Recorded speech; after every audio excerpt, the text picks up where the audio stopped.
বিয়ের রাতে বউয়ের সিঁথিতে সিঁদুর পরানোটা তো সব পুরুষই করে, কিন্তু একমাত্র অভিষেক বসুই বোধহয় এমন পাগলামি করে বসলেন যার গালে লেগে যায় বউয়ের সিঁদুর।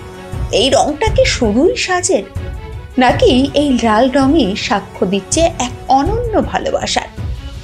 চিরাচরিত রীতিকে পেছনে ফেলে করলেন এই কাজ। চোখে জল নিয়ে শার্লি জানালেন এই কথা।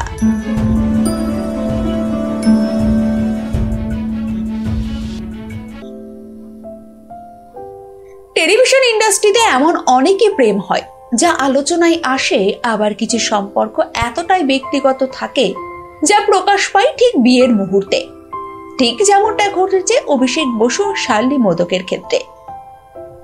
ফুলকি ধারাবাহিকে একসঙ্গে কাজ করতে গিয়ে যে রসায়ন তৈরি হয়েছিল রোহিত ও শালিনীর মধ্যে, তা শুরুতে ছিল দ্বন্দ্বের ও শত্রুতার। স্ক্রিনে যতই থাকুক বিবাদের আবহ, ক্যামেরার পেছনে ধীরে ধীরে গড়ে উঠেছিল এক মিষ্টি বন্ধুত্ব। একসঙ্গে জিমে যাওয়া, একে অপরের ছবি ইনস্টাগ্রামে শেয়ার করা, সবই ছিল সেই বন্ধুত্বের রং। কিন্তু ভালোবাসা, সেটা ছিল একেবারে গোপনে। অভিষেক ও শার্লি দুজনেই মিডিয়াতে নিজেদের ভালো বন্ধু বলে পরিচয় দিতেন, কিন্তু বন্ধুত্ব কখন যে প্রেমের রূপ নিয়েছিল তা আজ করতে কেউ পায়নি, এবং স্বভাবত ইচ্ছাকৃতভাবেই তারা সেটা আড়ালে রেখেছিলেন। কারণ অভিষেক আগেও সম্পর্কে ছিলেন।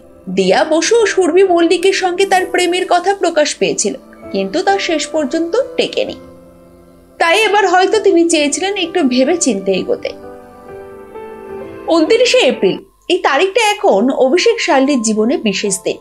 এই দিনেই তারা রেজিস্ট্রি করে ফেললেন, নিজেদের সম্পর্ককে পরিণতি দিলেন। তবে এমন কোনো রাজকীয় আয়োজন নয়, বরং একেবারে লেস ইজ মোর পদ্ধতিতে পরিবার ও কাছের বন্ধুদের নিয়ে প্রিন্স আনোয়ার শাহ রোডের এক ক্লাবে বসলো বিয়ের আসর। কেউ সেভাবে বাঙালি সাজে ছিলেন না। শার্লি পরেছিলেন পিচ রঙের লেহেঙ্গা, কুন্দনের গয়নায় সজ্জিত, খোলা চুলে এক অপূর্ব উপস্থিতি। অন্যদিকে অভিষেক ছিলেন ক্রিম শেরওয়ানিতে, মানানসই জেন্টলম্যান। তাদের হাসি, তাদের চোখের ভাষা আর অভিষেকের গালে লেগে থাকা সিঁদুর যেন বলে দিচ্ছে এই সম্পর্ক নিছক কাগজে কলমে নয়, বরং মন থেকে জন্ম নেওয়া। মঙ্গলবারের সকালটা ছিল আশীর্বাদ ও বৃদ্ধি দিয়ে শুরু। ফুলকি ধারাবাহিকের পরিচালক নিজেই শেয়ার করেছিলেন তাদের আইবুড়ো ভাতের ছবি। রাতে রেজিস্ট্রির সময় একদম সাধারণ সাজেই ছিলেন তারা। তবে রেজিস্ট্রির পর যখন অভিষেক নিজের হাতে সিঁদুর পরালেন শার্লির সিঁদুতে, সেই মুহূর্তটা ছিল পরিপূর্ণ, নিখুঁত ও আবেগময়। এমনকি মিডিয়ার সামনে চুম্বনরত মুহূর্তটিও, যা হয়তো অনেকেই সাহস পান না, কিন্তু তারা করে দেখালেন নির্ভয়। যারা বলতে চাইলেন, হ্যাঁ আমরা একসঙ্গে, এখন আর লুকোনোর কিছু নেই। রেজিস্ট্রি করে সংবাদ মাধ্যমের মুখোমুখি হয়ে ফুলকির রোহিতের জবাব, আমি মহেন্দ্র সিং এর বড় ফ্যান, কথা কম কাজ বেশি। আর শার্লির তো চোখ ভরা জল, ধরা গলা আর আবেগ নিয়ে বললেন, আমি এখনো কথা বলতে পারছি না, মনে হচ্ছে একটু চিৎকার করে কাঁদতে পারলে আবেগগুলো বেরিয়ে আসবে, নিজের আনন্দটা ভাষায় প্রকাশ করতে পারবো। এরপর সেখানে উপস্থিত সংবাদ মাধ্যমের অনুরোধে নতুন বর আর কনে কখনো একে অপরকে চুমু খেলেন, আবার কখনো জড়িয়ে ধরলেন। নতুন জীবন শুরুর যে আনন্দ, যে উচ্ছ্বাস, তা স্পষ্ট ধরা পড়েছিল তাদের চোখে মুখে। তাদেরই মুখে শোনা গেল, মনে হচ্ছে নিজেরাই নিজেদের বিয়ে দিলাম। এই জুটের বিয়ের পর তাদেরকে শুভেচ্ছায় ভরিয়ে দিয়েছেন তাদের অনুরাগীরা, সেই সাথে তাদের বন্ধু ও সহকর্মীরা। যে তালিকা থেকে বাদ গেলেন না অভিনেত্রী অপরাজিতা আড্ডাও।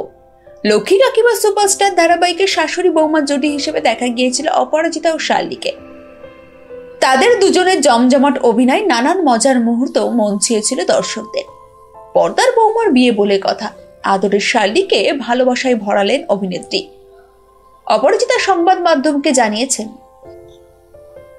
আমার অনেক আশীর্বাদ, শুভেচ্ছা ওদের দুজনকে, ওরা আমার ভীষণ প্রিয়।